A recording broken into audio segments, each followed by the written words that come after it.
and she doesn't get on my nerves, and she's great in bed, and I feel like I can be myself around her. And every conversation doesn't feel like I'm being lectured. Doesn't feel like a competition. And so like that's what that is. Okay. So anyway, let's get to these stats. And here goes this freaking commercial I'm sick of. Oh God. I'm so sick of that freaking GOAT commercial. Jesus Christ. Yeah. They just didn't. It was just too much talent, man. They didn't have enough talent, y'all. So if you look at Caitlin Clark's numbers, she almost didn't even get double figures in scoring. But yeah, 26%, 4 of 15, man. And 25% from the 3-point line, 2 of 8. And so if it wasn't for Michaela, Michaela hit 57% of her shots. Lexi Hall hit 60% of her shots. And that's it. And the only other one was Kelsey Mitchell. Those were your 3 best shooters, your 3 best killers. Kelsey, Michaela, Lexi. The ones who let you down, Aaliyah, Caitlin Clark, Monique, Sophie Cunningham. Those were the ones who let you down. Yeah, Sophie didn't get a single stat except a foul. I'm just speaking about like a positive stat. Now, if we're talking about personal fouls, she got a foul, and then she finished with a -3 plus minus. But yeah, that's bad. That's just straight up zeros. That's a DNP. That's a DNP, y'all. And that's embarrassing for her too, because she was just doing an interview saying, oh, people are saying, oh, focus on basketball. She's saying she can do both. Really? You can? Last night you didn't. And so, yeah, just one of those things. Listen, Sophie is trying to make sure she's good for even now, but even when she retires, that she can get a nice cushy job on Fox News. And like, that's what that is. She'll be on The 5 on Fox News, or she'll be on, what's that show? Out Front. I think that's the name of that show. Out Front, with those women with, what's her name? Emily Campagna and all of them, Harris Faulkner. So she wants to be on Out Front. She with Tommy Loren and all of them. And she wants to be a guest on The 5. And that's what it is. Fox in the morning, Fox News in the morning, wherever it's called, Fox and Friends in the morning or whatever. She wants to be featured on there. She wants to be a guest on there. That's what it is. You know, but she also feels that she could take her foot off the gas simply because of Project B.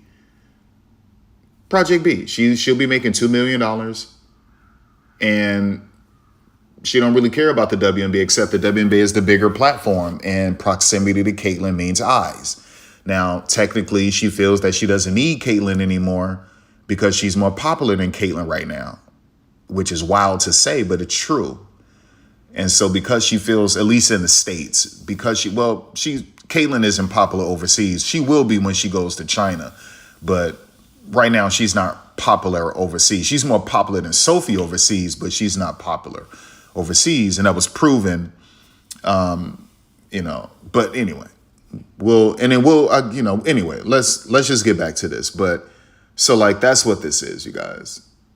That's what this is. I just wanted to make this video showing you that this woman had very little to work with, especially when Caitlin Clark is underperforming and Lexi Hall isn't earning her $600,000+, and Aaliyah Boston is still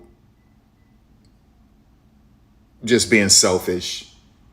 You know, it's when you're dealing with that, it's only so much a coach can do, man. And then the front office didn't do you any favors with this roster because they needed that money to give to Aaliyah Boston. Keeping Kelsey wasn't an issue. They could easily afford to keep Kelsey. That wasn't an issue. But they had to give that epic deal to Aaliyah. And then they wanted to keep the three Milks together. So Kelsey was a no-brainer. They were never getting rid of Kelsey because she's unguardable. That wasn't going to happen. But they wanted to keep the three Milks together. And they had to give Aaliyah that epic deal. They just felt that they had to do that. And then they sold you on these other players like Monique Billings. So they overpaid for Monique Billings, right? And that's what it was. And they're selling you on Maisha Hines-Allen, even though she used to be more dependable than what she is now. That's true, but she's not that player anymore. Can she get back to it? Well, that will require belief and trust, but she's not a key piece, and so she can't really work up a sweat. And because of that, you're pretty much riding on fumes with her. You're riding on fumes with Maisha. And so they sold you on these players, y'all. And we can go to teams. We can go to teams. And so they sold you on Maisha Hines-Allen. They sold you on Maisha Hines-Allen, and they sold you on her because they had to keep the three Milks together. They gave her over $600K. She wanted more years and more money so she could stick to Caitlyn as long as possible until she completely took Caitlyn's clout. So we're dealing with a leech. We're dealing with a parasite. So that's one of the Milks. And then they had to keep the second Milk, Lexi, and it sort of made sense because the 50-50 phase in the defense and her three-point shot was improving. But they had to give Lexi that money. You're talking about $1.4 million. And then they sold you on this woman, a career role player. Sweetheart. Not brave, though, because I reached out to her twice and asked her to speak up for Gary, Indiana, and she has yet to even retweet or do anything in support. She's talking about herself. So she's doing nothing for Gary, Indiana. So I reached out to her, and there's nothing. So anyway. So, yeah, they sold you on Monique Billings. I reached out to all of them, and no one has done anything for Gary, Indiana, or Lapel, Indiana. So I just wanted to be clear. This is the worst Fever team in terms of outreach, except for Lexi Hall. But I would wish Lexi Hall would have said something about Lapel, Indiana, and I wish Lexi Hall would say something about Gary, Indiana, because Sophie and Caitlyn and Kelsey, but especially Sophie and Caitlyn, could bring a lot of awareness, a lot of attention to Lapel, Indiana, and Gary, Indiana. And all of that stuff will get fixed immediately. All of it. And listen, to whom much is given, much is expected. You're put in this position with this type of fame to do something good with it. And Sophie decides to do something controversial with it. Okay? Caitlyn decides to do something selfish with it. And so that's a problem. You're the two most popular players on the team. This isn't a black or white situation. The race demographic of Lapel, Indiana is overwhelmingly white. They have to travel miles, you guys, to go get drinking water and bathing water. I did a video earlier this year asking these women to help Lapel, Indiana. And I'm not a white person, and I'm speaking up for white people. It's horrible. These people, I swear to God, their water looks like root beer. Their water looks like root beer. And the government won't fix it. What? So I just wanted to highlight that. So Sophie and Caitlin could say something about that to help these people get fresh running water, clean running water. They won't do it. And I tagged them. I tagged both of those. I tagged Lexi too. But the two most popular is Sophie and Caitlin. They didn't do anything. So here's the Gary, Indiana situation. I didn't tag those three players because they're not black. I tagged the black players, the more popular black players. Kelsey I tagged. Raven Johnson I tagged. Ty Harris, because she's from Indiana, I tagged. Aaliyah and Monique I tagged. Nothing. Quiet. Nothing. Church mouse peeing on cotton. Literally nothing. So I got nothing from the Three Milks about LaPel, Indiana. And I got nothing about the freaking chocolate bars, the freaking Hershey Kisses. I got nothing from the Hershey Kisses. And I got nothing from the Three Milks. And I tagged Monique twice because she was just receiving an award or some keynote speaker at some event that was near and dear to her heart. So I figured if anyone would say something, it'd be Monique and like Raven Johnson. And just nothing. We saw what Raven did for Atlanta, but I figured Raven and Monique would be the main ones, and maybe Ty Harris because she's from Indiana. I mean, just nothing. So the Hershey Kisses gave me nothing, and the Three Milks didn't do anything. And so that's where we're at, man. That's bad karma. You're giving the universe bad energy, man. Right? God is looking at it like, to whom much is given, much is expected. This is the most popular team in America. This team is more popular than the Dallas Cowboys, y'all. Now, the Dallas Cowboys, they're worth, what, 15-something billion dollars. They're valued at over 15 billion. Okay? And hell, even the Golden State Valkyries is bringing in more than the Indiana Fever, which is wild. But in terms of news cycle, topic, Indiana Fever, Indiana Fever, Indiana Fever, Indiana Fever, Indiana Fever, Indiana Fever, Indiana Fever. They're the most popular, most famous team. I'm talking about out of every league in America.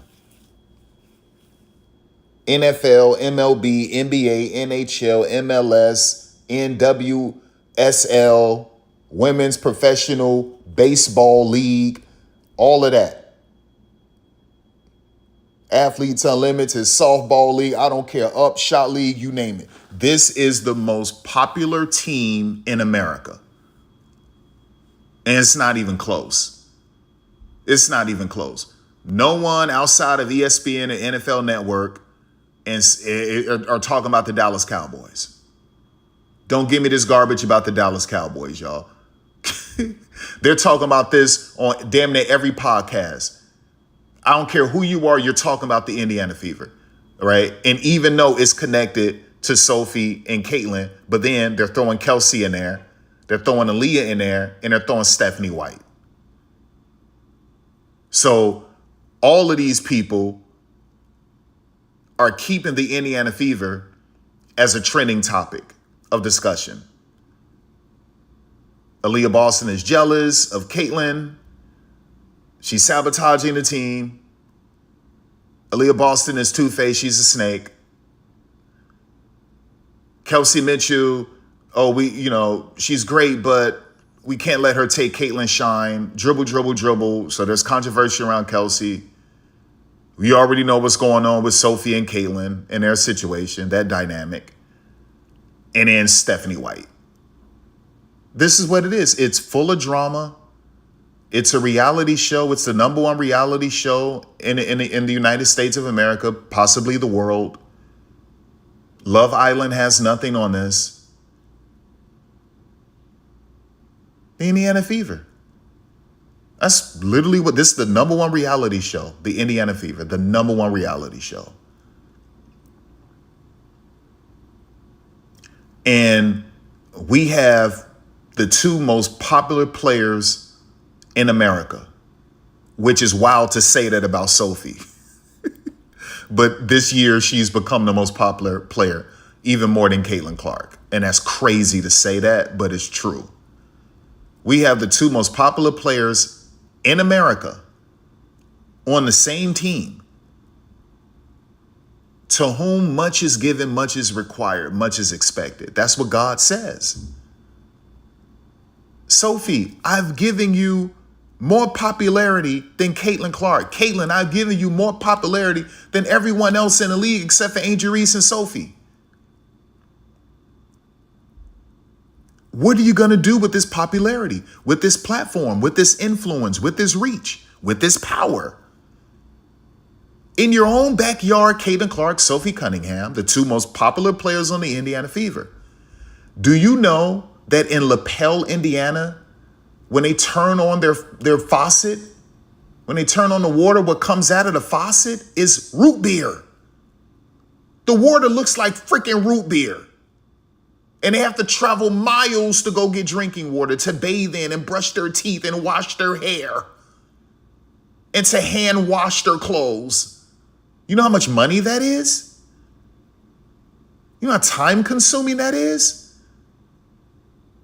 And the government won't do anything about it. The governor won't do anything about it. Only thing he did was fix the well and painted the well. These people are sick, y'all. The two most popular players on the team, the two most popular players in America. Do you know that there's this place in Indiana called Gary, Indiana? And they've been without power for 10 days now? And they said that they might not be able to fix it until next Tuesday. That's next week. There's still trees on top of people's homes, debris everywhere, and they won't go there to fix it. Do you know if you said something about that the governor would go and get it done? Do you know that? If you two women said something, Gary, Indiana is fixed tomorrow. LaPel, Indiana water crises is fixed tomorrow. If you two people, you're more popular than everyone on the Indianapolis Colts and on the Indiana Pacers. Just think about that. You are more popular than Tyrese Halliburton. Tyrese could say something, they're not going to do anything about it. But if you two women say something, LaPel water crises is fixed, Gary, Indiana is cleaned up, and their power is back on. You see, if Aaliyah Boston says something, it's not gonna move any weight. If I love you, Kelsey, but if Kelsey says something, it's not gonna move any weight. Now, if Kelsey, Raven, Aaliyah, Monique, and Ty Harris all came together collectively and said something, then it will work. But it will most definitely work if two of the three milks says something. And they're not saying anything. They're not saying anything. Okay. And so that's a problem. Now, that's something that these YouTubers should be talking about. Using your platform to help Gary, Indiana. Using your platform to help LaPel, Indiana. Right? So some of you don't know, I made a video earlier this year about LaPel, Indiana. And so, yeah, let me go to Grok and I'll bring that up real quick. I'll just type in LaPel, Indiana, and then you guys could see for yourself, right? So you can't call me a racist when I made a video earlier this year about LaPel, Indiana, and the demographic is white. So how can I be a racist when I'm trying to get white people clean drinking water? Fresh running water. Okay.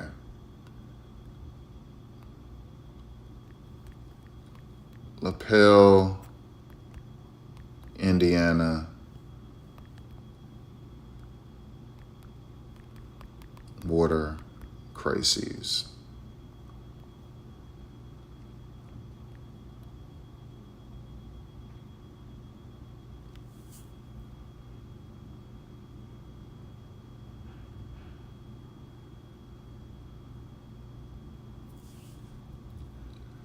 LaPel, Indiana has faced ongoing resident complaints about discolored brown, yellow, or reddish tap water since at least 2024-2025, though officials maintain the water meets safety standards. And it's a lie, because I played the entire documentary for you guys. The entire documentary I played. And that was just several months ago, okay? That was a fresh documentary several months ago. And Indy Star did the documentary. Ladies and gentlemen, that was like, what, 3 months ago? 3 months ago. That's BS. That's BS. That water looks like root beer, y'all. It looks like root beer. Okay?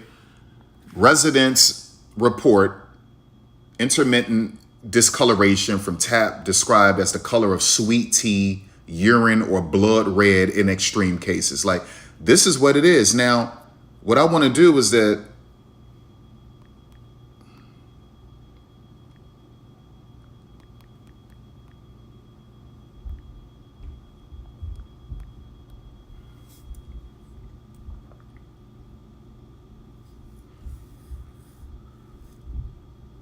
yeah. Predominantly white. 86 to 89% white.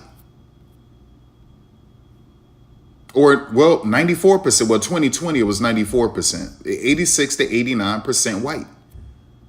So we have LaPel, Indiana, 86 to 89% white. Okay. And then we have Gary, Indiana, 84 to 80% black. Ladies and gentlemen, this isn't about a red state or a blue state. This isn't about Republican or Democrat. This isn't about black or white. This is about negligence, gross negligence. That's what this is about, a dereliction of duty. This is tantamount to criminal negligence. Because this is clearly not about race. We have black people, majority black people in Indiana, with no power for 10 days, and it won't get fixed. They're claiming until Tuesday. That's what they said. With trees still on top of homes. That's okay. So I just wanted to clear that. The government gave them a voucher of $150 for groceries, but the grocery store is shut down because everything rotted and spoiled. And it was the $150 for that particular grocery store. Are you serious? We have a predominantly white town, 86 to 89% white. And they're drinking water that looks like diarrhea, that looks like root beer. That's what this, so we all got to speak up. I would think you would use your platform for something like this. To whom much is given, much is required.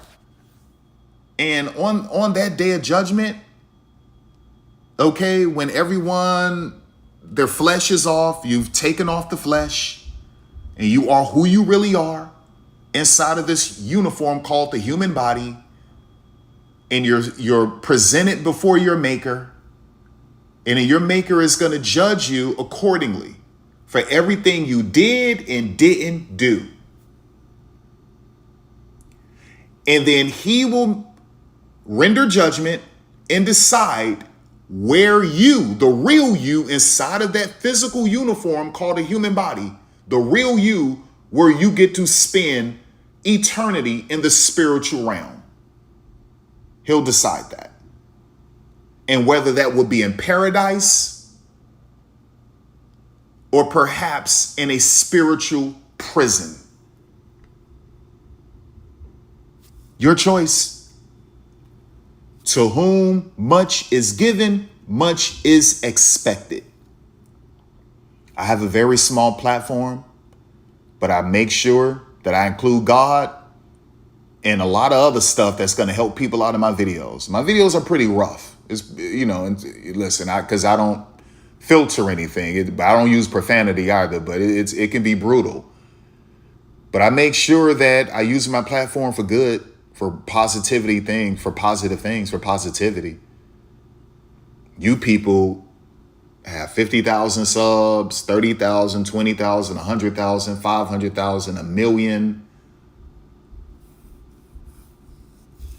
And all you do is call her Methany White.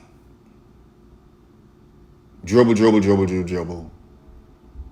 That's it. Trans, woke, woke, woke, DEI, DEI, DEI, conspiracy theories, conspiracy theories, conspiracy theories, innuendo, innuendo, innuendo, innuendo, ridicule, ridicule, ridicule, aspersions, aspersions, aspersions.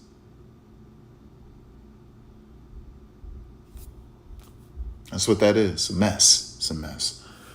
Anyway, y'all.